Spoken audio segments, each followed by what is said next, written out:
বঙ্গবন্ধু শেখ মুজিবুর রহমানের শৈশব কৈশোরকে প্রাধান্য দিয়ে নির্মিত 11 পর্বে প্রায় 96 মিনিটের অ্যানিমেশন ফিল্ম খোকার প্রিমিয়ার শো অনুষ্ঠিত হয়েছে। বৃহস্পতিবার রাজধানীর বঙ্গবন্ধু সামরিক জাদুঘর স্টার সিনেপ্লেক্সে অ্যানিমেশন ফিল্মটি প্রদর্শন করা হয়।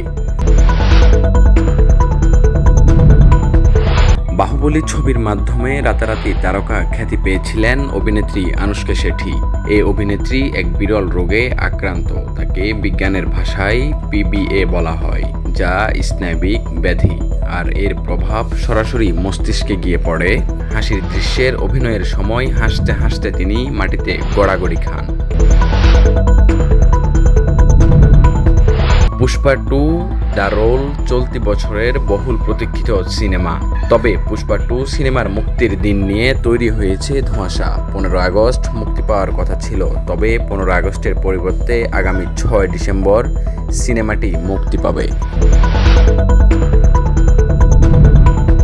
টানা 6 দশক সঙ্গীতের সঙ্গে কাটিয়ে দেওয়ার রেকর্ড বিশ্বে খুবই বিরল।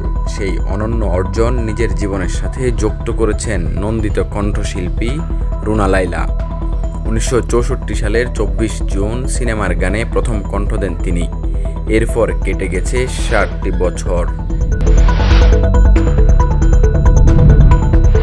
পরিমণিকে যথাযথ ব্যবহার করা হচ্ছে না বলে মনে করে পশ্চিমবঙ্গের অভিনেতা পরব্রত চট্টোপাধ্যায়। গতকাল ঢাকা ক্লাবে আয়োজিত এক অনুষ্ঠানে উপস্থিত হয়ে তিনি বলেন, পরিমণি ভীষণ মেধাবী অভিনেত্রী, তাকে সময় দিলে ভালো অভিনেত্রী হতে পারত।